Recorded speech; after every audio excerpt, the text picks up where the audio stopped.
You're listening to the Chat City interviews from 103.2 Preston FM. And this morning I thought it was a rather damp, but yesterday morning, as you know, if you listen to Chat City, I walk in along the river every morning around 7:30, 8 o'clock, and I love that walk. And yesterday the birds were singing, and it was a very, very pleasant morning. And makes you start to think about gardening. Now, was that a nice cue? Was that a nice kind of... Excellent. Was that okay? Was that okay there, Sue? I like that. And do you want to improve your gardening skills and knowledge, or get some advice on how to develop your garden? Well, if you do, my first visitor is Sue Jefferies, and is here to give gardening advice, and is also a trainer, so we can talk about the courses. So, Sue, it's lovely to meet you again. A very good morning. Morning, Hughie. So, like me, I'm sure when it is quite a decent morning and you can hear the birds singing, you must also be thinking, wow, you know. Oh, yeah. I can't wait to start sowing my seeds and getting gardening. Can't wait for the spring, really. Yeah. I don't know if you saw it. There was some good programmes on television recently, the Great British Garden Revival. I saw some of those. They were brilliant. Yeah, yeah. And I just love the fact that the sun was shining and all the flowers were out and it was all very colourful. I do the same. Yeah. Yeah. In fact, that's quite interesting, isn't it? That when you see a programme like that, you do feel more cheerful and happy when you notice the sun, the blue sky, and all the leaves on the trees. Yeah. And this week, or was it last week, we've also had Gardener's Question Time at Myerscough College here in Preston. Yeah. So Radio 4 have been here. So, Sue, what should we be doing then now, preparing for spring? Well, I was thinking particularly about vegetable gardening. It's a very healthy activity. First doing the gardening, getting outside in the fresh air, and then eating your own vegetables as well. And it's a very good way to get kids eating green things and vegetables, to get them to grow them themselves, is then they're much more likely to want to eat them at the end of it. So it's a bit too early to start sowing your seeds just now, but there's still a lot of things you can do to start preparing. And although it's been quite windy and damp, it's not been that cold actually over the winter. No. So it's a good, it's time to start getting your soil ready. Number one thing, as always with gardening, is maybe if you've got a patch you're thinking of growing in, or you've got some troughs or tubs or raised beds, the boring bit is the weeding. If you want to get started, it has to happen. Yes. Get the weeds out. Yes, I'm with you there. And partly because it's been so mild, the weeds have probably been growing still, over this winter, because the weather's been quite reasonable. So it's good to get out and have a look, get rid of the weeds that are lying around. But the next thing to do is get a good layer of organic material on top of your veg plots or your raised beds. And I like manure myself, but it needs to be well rotted. It shouldn't smell. If it's good, well rotted manure, it shouldn't smell. So don't scrape it up off the road if a horse has been by. That's going to kill your plants. Is that right? Yeah. So the thought that many people have that's what you should do is not a good idea. No, if you want to collect it fresh, put it on your own compost heap and let it rot down for about a year or so, because it's a bit too powerful and strong. It's still rotting down and it's still got that smell to it. So don't put it on your roses or your vegetable gardens. I get my manure usually from stables. If you know any stables nearby, they'll often come and deliver it to you because they want to get rid of it. Right. Yeah. So if you can find a good supplier, that's good. Going to stables is a good place to get it from. That's horse manure, but cow manure is just as well from farms and that. So it's preparing the ground then, and then putting the manure down. Yeah, and you don't have to dig the soil. I think people do too much digging sometimes, or it puts them off gardening. If you just put a nice thick layer, about maybe 2 or 3 inches, you can use manure. If you don't fancy that, you can just use garden compost or buy in some compost and just put that over the top, and just let the worms and the beetles and everything just work it in. You don't need to dig it in. You can just leave it on top and let it settle down over a month or 2, and then it'll be all ready, for your vegetables after that. And when you're looking to plant vegetables, are there different vegetables for different times of year? I mean, over the next few weeks, or when the time is right to prepare and to plant the seeds, would you be putting in vegetables that are early vegetables first? What would they be? Yeah. It depends a bit on the weather and the conditions in your garden. I would say at the moment the weather's reasonably warm. So you could get plants germinating. I work on an allotment with some adults with learning difficulties. Right. There a couple of days a week.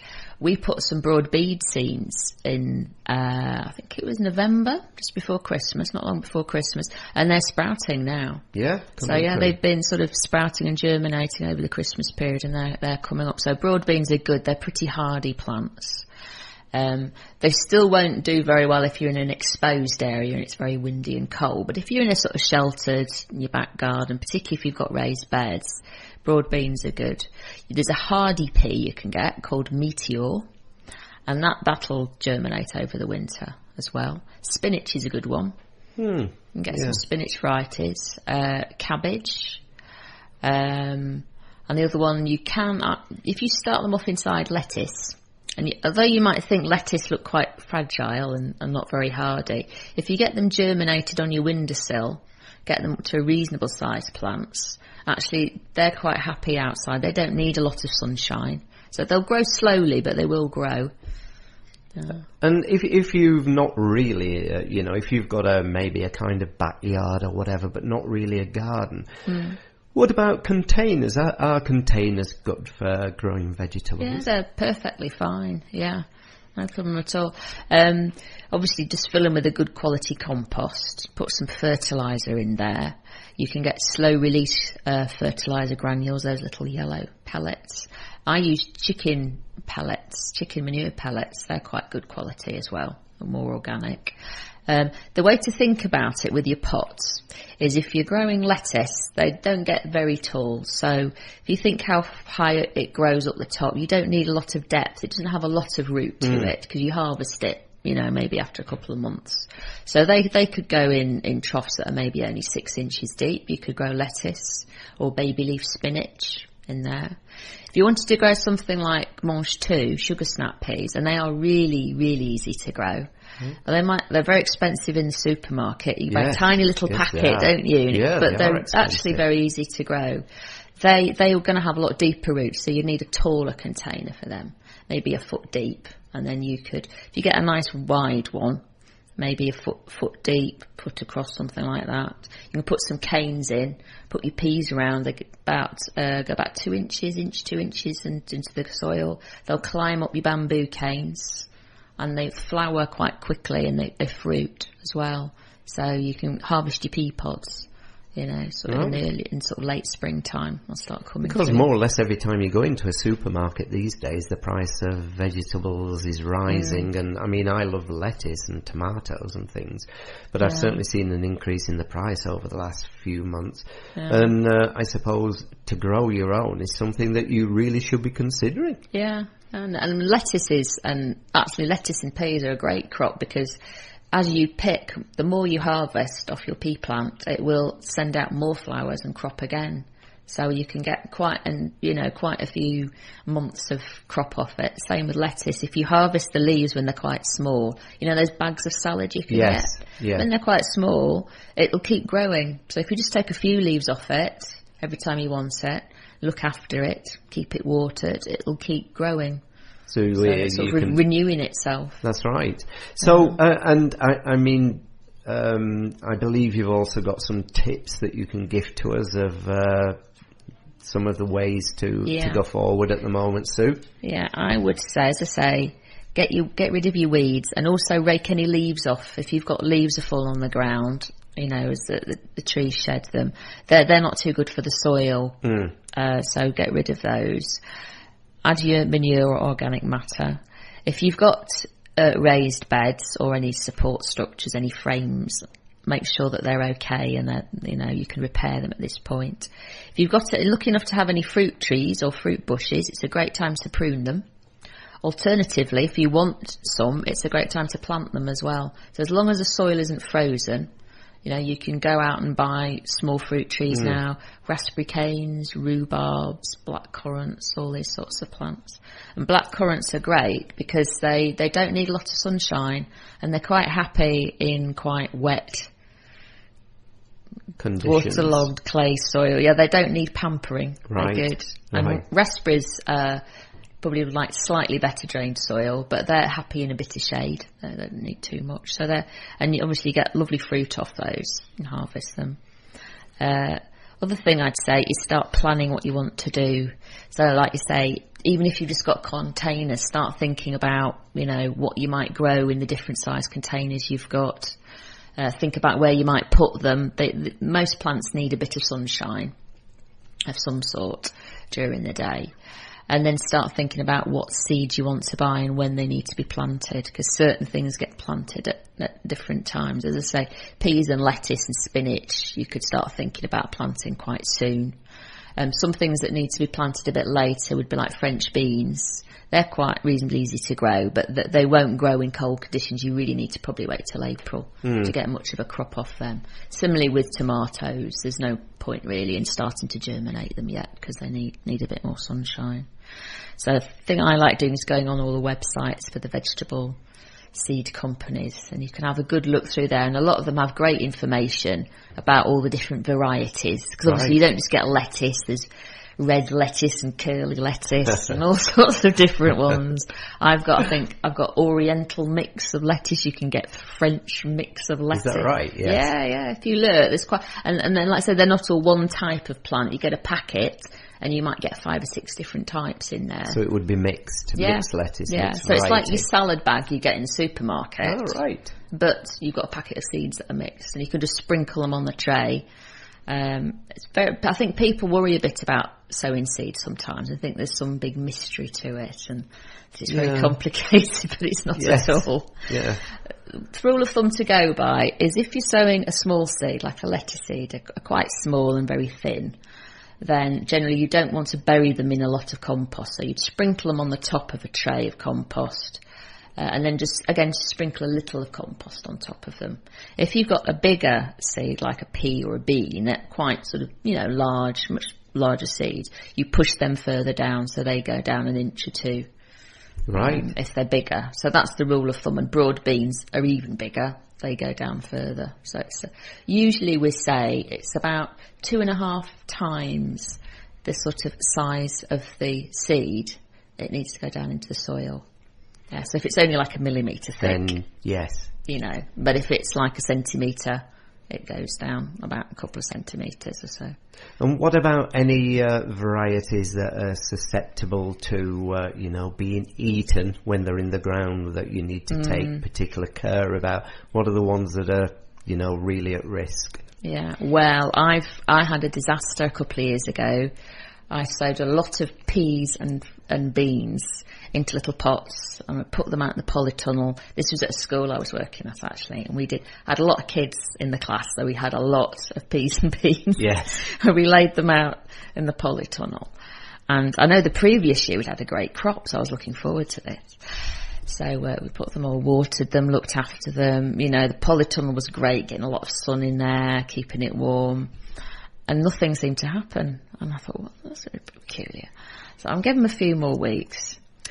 And then I looked in the pots, and the actual seeds disappeared. And we worked out it was mice had been in. And dug, and just very carefully removed so they'd the actually seed from just each take pot. the seed? Yeah, virtually all of them. So they'd obviously, one mouse had found it and gone and told its friends, so... They'd all come and had a meal. They'd come, yeah, because I suppose it was, early spring, late winter, they were quite hungry. So what I did next time is we raised them up. We've got that aluminium staging, which is obviously quite shiny metal, and the mice could not climb up there. So we put them in trays in there, and they were fine. They germinated as usual. So there's certain things like that are mice are very partial to. Yes. And although you might not see the mice around very much, they usually are around and about, so they'll find them. And I believe you've got some training courses coming up quite soon, Sue? Yeah, particularly on people who are maybe starting an allotment or want to start a bit of vegetable gardening in their own garden. So it's not for people who have huge plots. We could even be looking at containers or just a little corner of your garden you want to do for vegetables. I'm doing some evening classes at Chorley at a school called Albany Academy. And they're a set of 4 evenings, and I'll take people right through the planning process, choosing the seeds and knowing what they need to do to look after them. So it's a real sort of, you'll come away from it knowing what to do. The first classes they're all both on Tuesday. First session starts on the 4th of February, and that runs through the rest of February for 4 evenings on Tuesdays.